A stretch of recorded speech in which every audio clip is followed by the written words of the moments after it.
So like he slated Bellew, and then you see him at Soccer Aid like, and I was like looking at Tony thinking, because Tony's a little, like Tony will remember what was said, but Tyson, listen, Tyson plays up this great, he's a huge personality, great personality, great for boxing. So just sign the contract, big boy. And reputation's on the line also for Joshua and for Wilder. Then those two surely have to be, they got a clash in their very next fight. Tyson Fury went ballistic, branding Anthony Joshua a wanker as he challenges him to a Wembley brawl that'll shake the heavyweight world. Just in the gym, happened to bump into somebody you might know. We back. You know what time it is. You know what's coming. Tyson Fury didn't hold back during his latest outburst, firing shots directly at Anthony Joshua and igniting a storm by calling him a wanker, while publicly demanding a blockbuster showdown at Wembley Stadium. The heavyweight drama has now reached fever pitch, and Fury's explosive comments have only added fuel to a rivalry that has long captured the attention of boxing fans across the world. With both men holding massive followings and decorated careers, the boxing world is now teetering on the edge, waiting to see if these two British giants will finally meet in the ring. Ultimately, you've worked with both Tyson and you're currently working with Anthony Joshua. If that fight were to be made, I know I mean-spiritedly called it the battle of the losers, but I don't mean losers in the absolute term. I meant the two guys that have lost and the two world title fighters have gone on.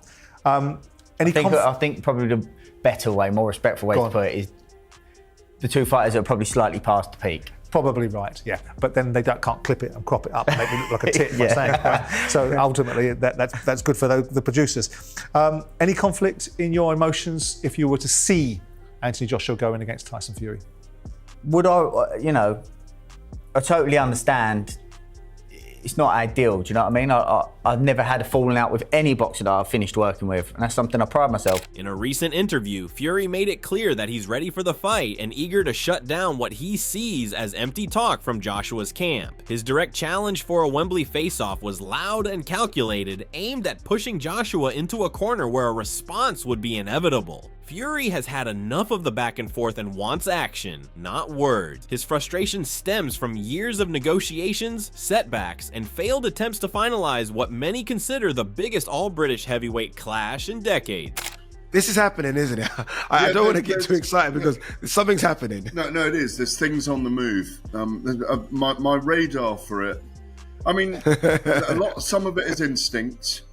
20% of it is instinct, but 80% of it is just talking to different people behind the scenes, and where I could almost say Tyson Fury is on the way back. I can almost say he is on the way back. This fight is going to happen. Adding to the urgency, Eddie Hearn, Joshua's longtime promoter, has gone public once again with pleas directed at Fury. He expressed that fans, fighters, and the entire boxing community are tired of the drawn-out saga and deserve closure. Hearn acknowledged the excitement that still surrounds the fight and urged Fury to stop the delays and finally make the bout official. His comments reflected not only the pressure from fans, but also a growing sentiment within boxing circles that this fight needs to happen now before time runs out. Tyson's that guy though who, whatever he's said to you or about you in the past, when he's face to face with you, for some reason it all kind of goes. Do you know what I mean?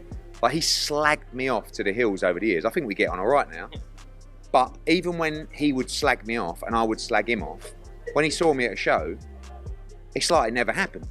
So like he slated Bellew, and then you see him at Soccer Aid like, and I was like looking at Tony thinking, because Tony's a little, like Tony will remember what was said, but Tyson, listen, Tyson plays up this great, he's a huge personality, great for boxing. So just sign the contract, big boy. While the talk intensifies, the heavyweight division remains crowded with contenders. Deontay Wilder's name continues to float around, and although Joshua has been linked to facing the American power puncher next, the looming possibility of Fury versus Joshua is hard to ignore. The timing seems perfect, as both fighters appear to be without firm commitments, and the stars may finally be aligning for the showdown that fans have been craving for years. Deontay Wilder now step into a ring with Anthony Joshua in a stadium in the UK. If you look at it in the cold light of day, Gareth, that's the only fight out there for either of them.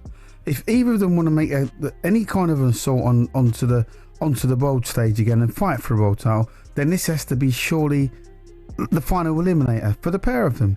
Joshua hasn't really got anywhere to go. If you look at it in the cold like that, he hasn't got anywhere to go. I mean, if you take Tyson Fury out of the equation, which would be the obvious fight for Joshua, which doesn't look like it's going to be made anytime soon, then the only other fight that makes any business sense, and reputation's on the line also for Joshua and for Wilder, then those two surely have to be, they got a clash in their very next fight. Despite the intense focus on Fury's words and his career trajectory, there's still speculation surrounding his long-term intentions in boxing. Promoter Frank Warren recently commented on the possibility of Fury stepping away from the sport, but also confirmed that talks for the Joshua fight in 2025 are very real. According to Warren, Fury remains motivated and is eyeing another massive payday, especially if the Wembley clash comes together. Retirement talk may linger in the background, but right now, the fire to compete and dominate still burns strong in Fury. Yeah, look, there's been discussions ongoing about what's next for AJ. He's obviously taken some time. He had a minor surgery, as he spoke about, back in May. The key is to get him back fit, active. Whatever decision he makes next in terms of fights is going to be the biggest decision of his career. So we've got to get it right. But there's big fights to be made. I believe AJ is still the biggest commercial name in the heavyweight division, and active. There's big fights. Whether it's Tyson Fury, whether there's the likes of the Deontay Wilder fight if he comes back with a win. Usyk Dubois fight again on July 19th as well. So it's exciting times for the heavyweights, and we're excited to see AJ back. But when he's back, he's got to come back 100%. And that's always been the focus for us. I love the way Frank Smith said the biggest commercial name there, and Frank Warren just smiled. Backing this up, financial headlines suggest that Fury could earn upwards of £100 million if the Joshua fight is finalized. That staggering figure further highlights the global interest and commercial magnitude of this event. With pay-per-view records on the line and global audiences tuning in, a Wembley battle between Fury and Joshua could become one of the biggest sporting events in recent history. The money is there, the interest is sky high, and all that's left is for the fighters to sign the dotted line. He's having discussions with AJ. It's very much his AJ's decision, It's nothing. I know it's something to do with us because of our friendship and the way we worked since he's turned pro. But we've learned enough about AJ to know at the end of the day, he is going to make the call. I think it would be an easier call if Tyson Fury hadn't retired. And has he retired? Someone said to me the other day, what do you think of Tyson Fury's retirement? And I said it sounded like $10 million. And they said, what do you mean? I said, I think that's the extra he wants. But I may be being too cynical. Maybe he has fallen out of love with boxing. But AJ is at that age now where he has to have meaningful fights if he wants to fight at all. But the decision on that rests entirely with the big man, and we, of course. While the noise continues, analysts are weighing in on how this potential matchup could unfold. Barry Jones offered his take, believing the fight will finally happen in 2025. He emphasized that despite delays and failed negotiations in the past, the demand for this fight has only grown stronger. Jones predicted that when the bout does happen, it won't disappoint. He sees both men as evenly matched in terms of drawing power and believes they will rise to the occasion under the bright lights. And the truth is, AJ definitely, I'm pretty sure, will fight again. And Tyson Fury fight, for both of them, a 2-fight deal with Tyson Fury. Whether anything happens afterwards, but what a great crescendo to an end of 2 great careers. I hope it happens. And also, their statement of thanks to the British and the boxing fans around the world to say, thanks for all your support. We're going to give you what you want, and then we're exiting stage left and going to lead, I hope, a very exciting and satisfying life. Adding another perspective, Carl Froch delivered a bold opinion of his own. He suggested that Fury has the clear upper hand in this matchup, thanks to his height, reach, and superior boxing skills. Froch doesn't see Joshua as a threat if Fury is focused and prepared. In his view, Fury's movement and ring IQ are simply on another level, making it hard for Joshua to land cleanly or take control. Froch predicted that if the fight goes ahead, Fury will win convincingly, possibly even by stoppage. And looking at the quality and the natural ability and the talent and where he is with his mind, Tyson Fury really is a massive favourite in my book going into that fight. He'll absolutely mauler him at the press conference. He'll ruin him at the weigh-in. And by the time he gets in the ring, poor AJ won't know where he is. He'll be torn for bloody. He'll be like ragdolled everywhere, won't he? Mentally, and he'll get in the ring. And Fury, for me, will just absolutely hammer him. And I just think that for me, if I'm Tyson Fury and I'm looking after Tyson Fury, that is the fucking fight for him. Anthony Joshua, for me, it's an easy win. It's a bit of a mismatch, and I don't want to disrespect AJ, but for me, Tyson Fury beats Anthony Joshua easy. So it makes absolute perfect sense for Fury to come out of retirement and fight AJ. Comparisons between Fury and Joshua's performances against shared opponents have also started to circulate. Fans and pundits are digging into past fights to find patterns or weaknesses that could tip the scale one way or the other. Some argue that Joshua's knockout wins are more impressive, while others point to Fury's ability to dominate rounds and dictate pace. The contrasting styles make the matchup even more intriguing. Joshua's explosive power versus Fury's unorthodox movement and size advantage. Just touching on AJ Fury, because obviously I didn't get to see you for long the other day. AJ says he wants to do everything to kind of make it happen. Are you just relying on the call from Fury? That's the only way it will happen. How long do you think it will take to draw the fight up? Because obviously we're already talking later on in the careers. We've waited ages to see it. Do you think it will be a matter of urgency to get the fight over the line if both are pro? If it happens, and it's a massive if, I think maybe the end of this year or next year. Big if though. All of this noise and speculation leads to one thing: anticipation. The rivalry between Fury and Joshua has never been hotter, and the demand for this clash is reaching historic levels. The drama, the money, the legacy, everything is on the line. Whether it's Fury's unapologetic personality, Joshua's calm focus, or the fact that both men are British icons, this fight represents more than just a title. It's about pride, respect, and cementing a place in boxing history. Can you make a case for Joshua beating Fury? You can, because you're part of his bleeding. Are you firing that question? Yeah, I'll ask Adam. I might get a more balanced answer. Actually, sorry about that. Yeah, absolutely. You can. Yeah, you can make it. I can explain how either of them can win that fight. Well, go ahead then. Well, Tyson Fury is very good at not giving away opportunity. He can box very carefully, and with his freakishly long arms and short torso and height advantage, and the fact that he moves, he doesn't actually move with perfect balance, but he moves and he throws his fists out. And he's a nightmare, really difficult to try and get to when he's being in that, not safety first, but certainly boxing where he's hitting and he's giving you minimal opportunity to get in. As of now, the ball seems to be in Fury's court. He called out Joshua publicly, insulted him, and challenged him to meet at Wembley. Joshua and his team, meanwhile, appear ready to talk, perhaps even sign, as long as the terms are right. The clock is ticking, and fans are growing impatient. Every delay only adds to the hype and the pressure. The British fans will want to know, you did 24 rounds with Tyson Fury, 24 rounds with Anthony Joshua. Which 24 rounds were harder together? Tyson Fury. Okay. Yeah. Everybody wants them to fight each other. Who do you think is the favorite if they fight each other now? Що забув коментувати в студії, коли бій з ніжним між Тайсоном і Джошуа. Які будуть твої преференції, коли ти будеш? Yeah.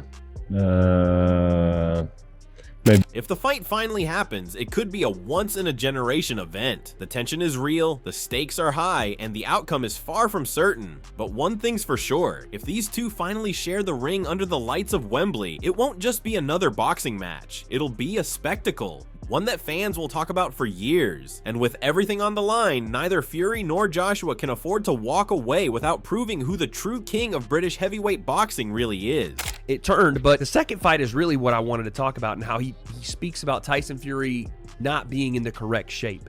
He's right. Tyson did not look in the best shape ever, and that's kind of where I wanted to bring all this back to. Tyson Fury has done it all. He has been in there with everybody except Anthony Joshua, which is the fight I would want to see him in. I don't even know if that's the fight he wants, but there is a bit of complacency right now with Tyson Fury. Even after the first fight where he lost, you would think that would light the fire in your belly to come back and stop Oleksandr Usyk or beat him or do whatever, and maybe Tyson trained him off for that second fight, but it didn't look that way, at least not physically, and not to say that Tyson never looked. At the same time, Saudi boxing supremo Turki Alalshik is reportedly preparing to make Tyson Fury an astronomical offer to reverse his latest retirement and face Anthony Joshua in the long-awaited Battle of Britain. Anthony Joshua, however, isn't overlooking this tremendous opportunity, which could be a defining moment in his career. Speaking to IFL TV, Joshua expressed his hope to finally share the ring with Tyson Fury. He said, People might say Joseph Parker. People might say, I don't know. But I think Fury commercially is a great fight, and it's a great man's fight as well. So I think it makes sense. Amidst the ongoing negotiations about whether this fight will happen, renowned sports commentator and analyst Carl Froch shared his perspective. He went on to assert that Anthony Joshua is past his prime, stating that he believes Joshua's best years are behind him. Froch further highlighted that, given Joshua's current form, the chances of him facing Tyson Fury are slim, especially since Fury has yet to show any clear signs of a comeback. Froch added that while a Fury versus Joshua fight would have been huge in the past, it now seems less likely to materialize. I think AJ's finished. I think AJ's well past his best. I don't think his mind's in it. I just think he's finished. And I'm not being an AJ hater. I'm just being honest. He's been ironed out a couple of times, and he's not showing any kind of signs of wanted to come back. He was hanging around there for the Fury fight, but the Fury fight's probably not going to happen. Fury seems to be digging his heels in and staying retired. We never know what's going to happen there. Furthermore, Ricky also shared his thoughts on a potential matchup between Tyson Fury and Anthony Joshua. Acknowledging the efforts of Turki Alalshik, Hatton commented that if Turki presents a significant offer, it's almost certain that Tyson Fury will make his comeback. He also emphasized that this return wouldn't be motivated by money, as Fury already has plenty. Instead, Hatton believes that Fury's comeback would be about proving his fighting skills at the highest level once again and for the sake of the boxing community. He pointed out that a substantial offer is exactly what Anthony Joshua is also looking for, as both fighters seek the right opportunity to make this monumental fight happen. I do, you know what I mean? We've been fighting for it for 10 years, you know what I mean? They're putting all these big fights together, all the champions, you know, Turkey Sheikh might have just been the difference to actually get this fight on. And it's not at the minute because Tyson, but I think if Turkey comes with Turkey Sheikh comes with a significant offer, I think Tyson will come back, not just for the money. He's got enough money, Tyson. I think he'll want to be sat on his sofa in a few years' time, you know, and having that victory under his belt. And I think AJ will probably say the same, yeah.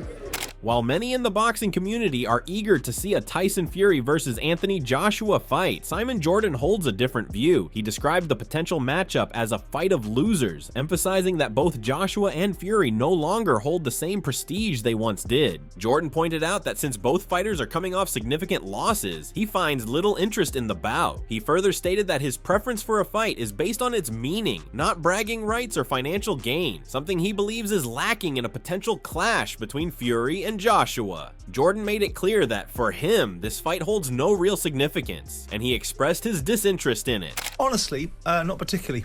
The battle of the losers, in terms of, you know, they both come off the back of defeats. They're no longer, they have the prestige they once had before. I like my boxing with jeopardy and with meaning, not with bragging rights and finances. And there you have it. Fury's fired up, Joshua's on notice, and the whole boxing world is watching. Will Wembley be the battleground where these two finally settle the score? Or is this just more talk with no walk? Hit that like button if you're ready for this war, drop your predictions in the comments, and don't forget to subscribe, because when these giants collide, you won't want to miss a second of it.